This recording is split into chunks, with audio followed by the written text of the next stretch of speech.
The name's Bond. James Bond.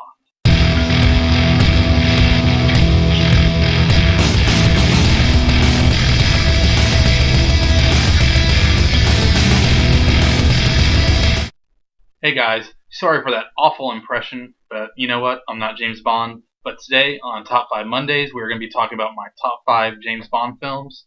For those of you guys who don't know, James Bond is one of my obsessions. The novels, the movies, anything to do with James Bond I've always loved since I was a kid. And today we're going to talk about my top 5 favorite Bond films. Now this list sometimes changes. Some of them stay the same, but for the most part,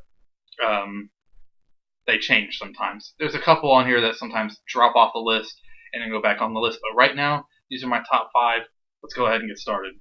Number 5 is the most recent one, Skyfall. I loved everything about Skyfall. I think it's one of the most well-made Bond films. Great cinematography, great story, great acting, great character development for different characters, and just everything about it was just awesome Bond film. It wasn't like overly filled with action, had that great mix of drama. Definitely the best filmed Bond film, in my opinion. I love the shadow silhouette fight sequence, and if you guys haven't seen Skyfall yet, see it, and you will not be disappointed. And if you are, I'm sorry for recommending it. Number 4, On Her Majesty's Secret Service. This is one that people just love to hate sometimes, but in recent years, it's actually been getting critically acclaimed, and it's looked at in a completely different way. People are more willing now to get over George Lazenby's performance, which in my opinion isn't as bad as people make it out to be, but it is still a great film, and it's one of my favorite of the James Bond novels as well. Has great action scenes, great scenery as well.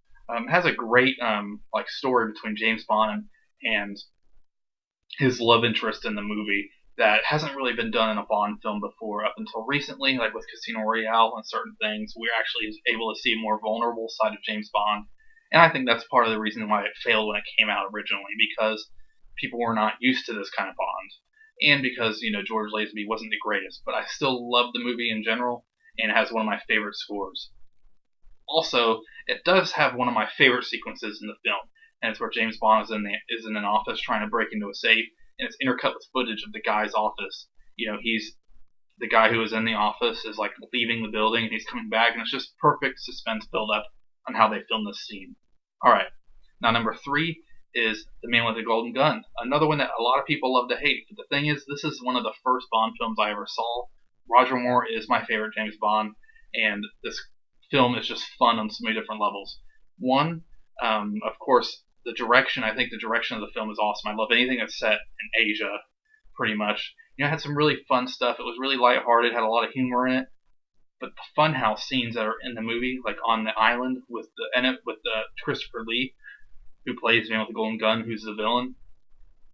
His house is pretty much a funhouse. When enemies come onto the island and he's gonna kill them, he basically puts them through this funhouse kind of thing, and it screws with their heads, and next thing you know, they're dead. Well, this was one of the fun aspects of the film, and it was just a fun movie to me.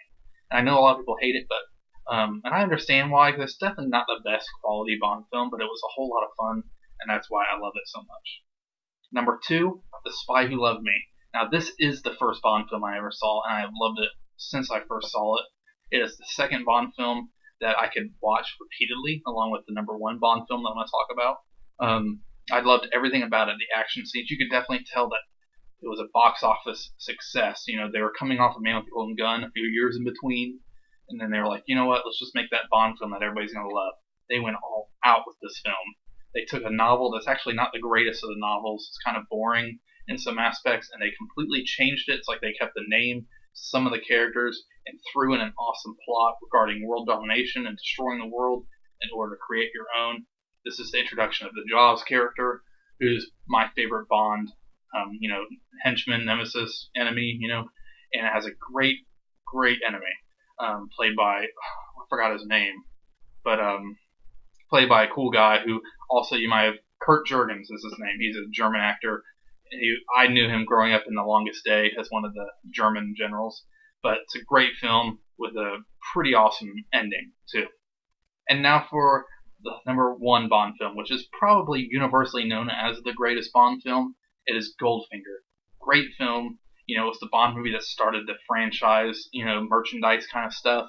The characters in it are amazing. Goldfinger, they throw away all that stuff about world domination and stuff that's in the novels, and they really bring it home with just one character who just wants to, I don't want to give it away for people who haven't seen it, but he has this little plan to make himself a little bit of money, make himself powerful. It's really kind of a character study on this villain.